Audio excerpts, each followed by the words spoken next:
So ito na po ang aking debit card guys, nakaka-pick up ko lang po sa branch kahapon. So ang debit card na ito guys ay free po ito guys ha, wala po akong binayaran doon sa branch kahit piso. Hi guys, good afternoon. Sa mga nag-aabang, ito na po ang update sa aking pag-open ng savings account online application sa Security Bank for today's video.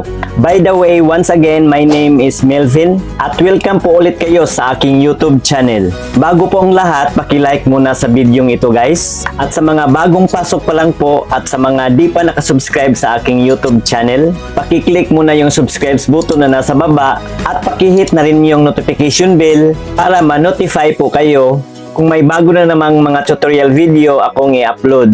Maraming salamat po.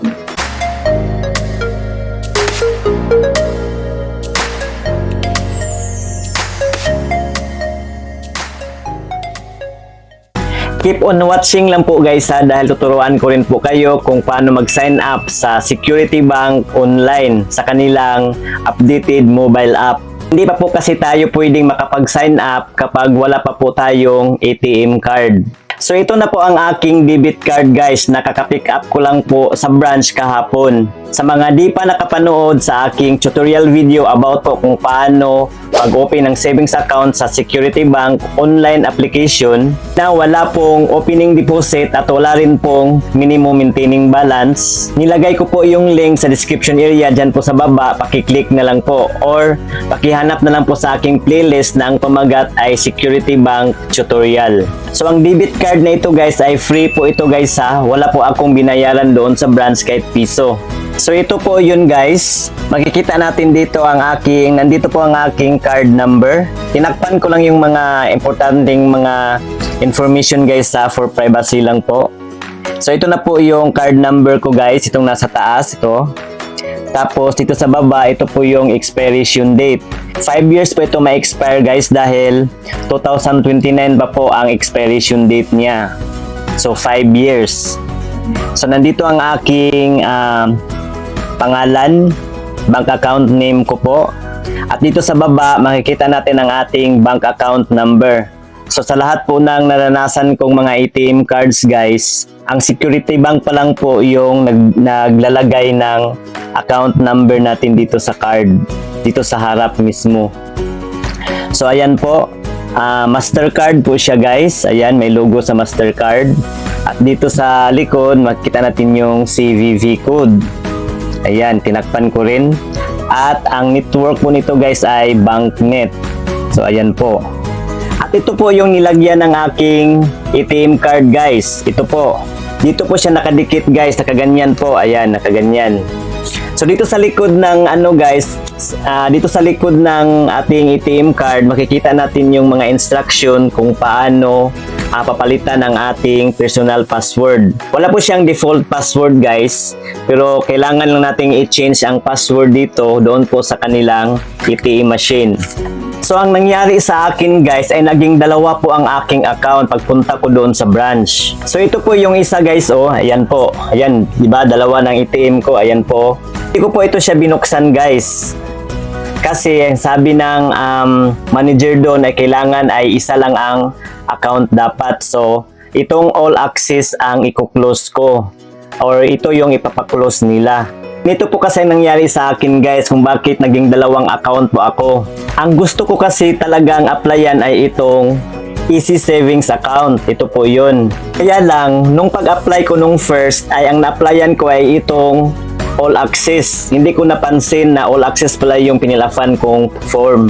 Which is, may minimum maintaining balance po kasi ito guys, 25,000 pesos. Ayan po, napakalaki po ang maintaining balance nito. Kaya kailangan natin itong deposituhan ng 25,000 pesos para hindi po ma-close yung ating account. Kaya lang huli ko na talagang napansin. Na-submit ko na yung form ko na pinilapan ko dito. Saka ko napansin na hindi pala Easy Savings account yung na-applyan ko. At kinabukasan, nag-apply ulit ako. Ito na po ang Easy Savings account. Kaya mag-ingat po tayo sa pag-fill up ng form guys. Sundin nyo lang po yung video, yung una kong video na tinuro ko. Yun po ang tama na Easy Savings account kasi wala po itong maintaining balance at wala pong opening deposit. So yun guys, pag-apply ko ulit at nag-fill up ulit ako ng form, 2 application na po ang nasubmit ko. Ngayong ilang araw may natanggap na po kong email galing sa Security Bank na approve po yung 2 kong application na sinubmit. So ito na po guys, kaya ito naging 2 po ang account ko. So after 30 days guys ay kailangan akong bumalik doon sa branch dahil ipa-close itong all access account ko. Kapag mag-apply po kasi tayo guys, mula nung pag-fill up natin ng form at pag-submit natin sa araw na yon, after 2 to 3 days ay may email na po tayong marireceive galing sa Security Bank sa result ng ating application. Kapag approve na po ang ating application, ay maghintay na naman daw po tayo ng mga 5 to 6 banking days para pick upin or para i-deliver ang ating debit card. Mag-update naman po sila guys through email. Mag-email po sa atin kung ready to pick up na or for deliver na po ang ating debit card. Actually guys, ang pinili ko po nung nag-fill up ako ng form ay ipapadeliver ko na lang po sana dito sa tinitirhan ko. Kaya lang po ang nangyari ay yung permanent address ko at present address ay hindi po magkapareho. Kaya naka-decide po ang Security Bank na for pick up na lang po. Ako na lang po ang magpipick up sa aking debit card doon sa branch. Kaya po kapag mag-fill up po tayo ng form, kapag deliver po ang pipiliin natin, ay kailangang magkapareho po ang ating permanent address at ang ating present address. At sa for pick up naman guys, kung ano po yung nilagay nating branch doon sa form, ay doon din natin kukunin yung card. Sa pag-claim ko nitong card doon sa branch guys, ay wala na po akong finil upan na form. Kaya lang, medyo marami po tayong pipirmahan.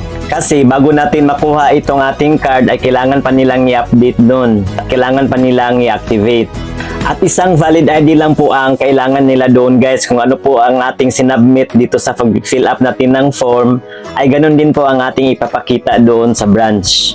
At sa case ko naman, medyo natagalan ako doon sa branch kasi 2 ang account ko. Kailangan pa nilang i-close yung isa. Kaya lang hindi pwedeng ma-close kasi kailangan pa lumagpas ng 30 days. So lilinawin ko po ulit guys ha. Ito po yung Easy Savings account. Ito po yung walang opening deposit at walang minimum maintaining balance. So ito po yung all access account. Ito po yung sinasabi na 25,000 pesos yung minimum maintaining balance na ni-required. So ito po yun guys, so nilagyan ng all access. Ayan po. Ito po ang all access debit card ko po. So disclaimer lang po pala guys, ang bidyong ito ay hindi po sponsored ng Security Bank guys ha, at hindi rin po ako expert sa mga mobile online banking application. Kaya kung may mga technical or system error na po sa inyong application, ay direkta na po kayong makikipag-ugnay sa mga customer service representative ng bangko. So yun po yun guys. So ngayon guys, ang ituturo ko naman po sa inyo kung paano mag-sign up o paano mag-enroll sa ating account sa kanilang mobile application, sa kanilang app guys sa Security Bank. Para pwede na po tayong makapag-cash in, pwede na po tayong makapag-send ng pera sa ating mga kaibigan, mga mag-anak na may mga Security Bank din, at pwede na po tayong makapagbayad ng bills. At marami pa pong mga features at services ng Security Bank. Ito, panoorin nyo. So ayan po guys, sa mga wala pang app sa Security Bank, ay dadaan muna tayo sa Play Store at i-download ang kanilang app.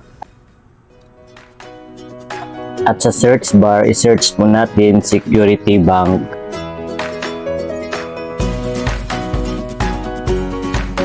At may 3 pong Security Bank na pagpipilian natin guys. So ang piliin natin dito guys ay itong nasa pinakauna. Itong Security Bank Online. I-click natin yan and then kayo na pong bahalang mag-install kasi may app na ako yan. At pagkatapos nyo ma-install, i-open nyo na lang. So ngayon, i-open ko na ang aking app. At ito po yun guys, oh. Ito po yung logo niya.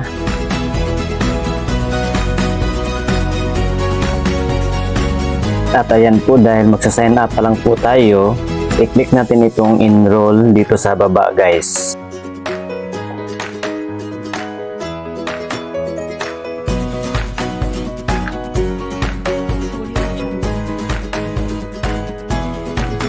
So, kailangan po nating makomply itong step 1 to 3. So, So dito muna tayo sa ating account information sa step 1. So i-click na natin ito para makapili po tayo ng account type. Dahil savings account ang in-applyan natin, so i-click na natin itong savings account.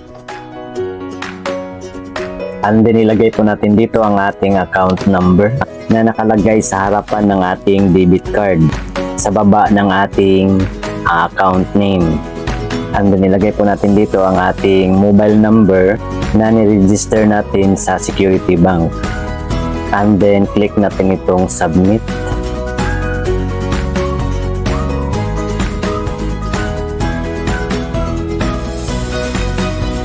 And then ilagay po natin dito yung OTP o one-time password na sinend ng Security Bank sa ating mobile number. At kung sakaling may mga technical error guys, or may mga trouble, or hindi po kayo naka-receive ng OTP, baka ang cause po niyan ay mahina po ang internet connection ninyo.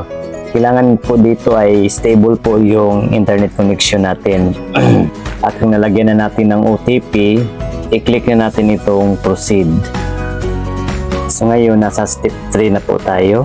Dito na po tayo gagawa ng username at password. So ito po yung halimbawa ng username na nilagay ko guys. And then sa ating password, at dito sa password guys, sa paggawa ng password, kailangan ay mula 8 hanggang 20 characters. Kahit may isang capital letter, may isang small letter, may numero, at isang special character like comma, asterisk, at iba pa. At ito po yung sample ng password guys. So, at pagkatapos po nating makagawa, i-retype po natin dito ang ating password sa baba. Kailangan pong mag-match po siya guys. Pagkatapos niyan, i-click natin itong may maliit na box para malagyan ng check to prove that we have read and fully understand and agree with the terms and conditions of Security Bank. And then i-click natin itong submit.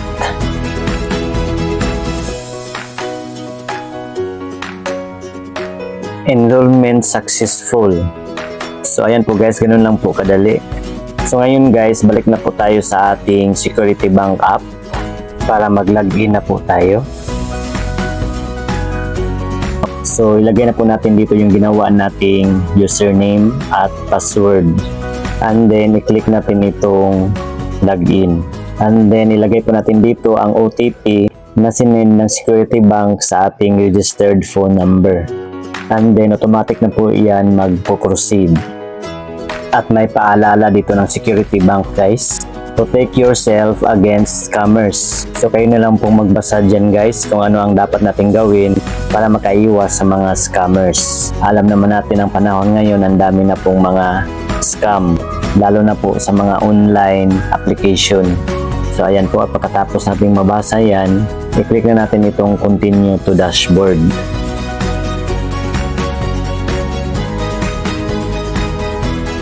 No need to enter your password and username every time. So not now muna ang pinili ko dito guys. So ito na po yung dashboard ng aking Security Bank account guys. Dito natin makikita ang aking account number at ang product ng aking account ay Easy Savings Account. At dito po nakalagay ang ating account balance. Since bago pa naman yung account ko, so hindi ko pa nilagyan. Sa next kong tutorial video ay tuturuan ko po kayo kung paano mag-cash in ng pera dito sa Security Bank app. Nakalagay din po dito ang ating cards. Pwede din po tayo mag-apply ng credit card dito guys. Pwede rin po tayong mag-invest dito sa kanilang investments at mag-time deposit. At dito naman sa settings guys, i-click natin itong may tatlong linya dito sa taas may gilid. Dito po tayo pupunta kung gusto nating mag-transfer ng pera, magbayad ng mga bills, mag-buy load, at marami pa pong iba. So ganun lang po guys. Yun lang mga po guys, sana may natutunan po kayo. Paki-like na lang po. Once again, paki-like na lang po sa aking video at paki-share na rin sa iba para may idea din po sila. At para sa mga iba pa pong mga katanungan, pakisulat lang po inyong mga tanong dyan po sa comment section sa baba. So yun lang mga po guys, maraming salamat sa panunod. See you again sa next kong tutorial video. Bye-bye. God bless.